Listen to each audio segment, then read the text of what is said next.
The pediatric transport system works basically in this way. The outline physicians or physicians at hospitals that don't have pediatric services or don't maybe have as many pediatric services as we have would call us for advice, for consultation on how to treat patients, and also for transport on how to transport to bring patients here to Golisano Children's Hospital.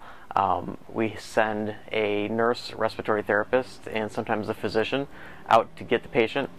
We utilize all forms of transportation, from ground ambulance like we're in today to fixed wing airplane to helicopter. We actually work with the ambulance, and we go out there and working really like a transportable ICU into that other facility. And that, we think, has made for much better care for the patient.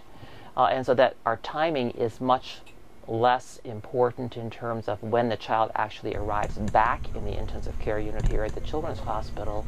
But really all we have to factor into it is how fast we get to that patient in the other facility, because the care begins right there. So this is the equipment that we bring with us on every transport, whether we go by ground or by air. We take all of our equipment with us that will basically turn whatever hospital we're in or whatever vehicle we're in into a pediatric ICU. We have a fair number of respiratory pieces of equipment. We have multiple drugs that we take with us. We have a full supply of monitoring equipment that we can use to monitor basically anything we can monitor in the ICU, we can monitor while we're out on transport. And it doesn't matter the mode. It could be ground or by air, and if we're spending time in the other emergency department, we can use it there also. So as far as where we go as far northeast as Watertown, to the southeast, Binghamton, and these are common sites that we transport from. As far southwest is Jamestown, and northwest up to Buffalo, Niagara Falls area.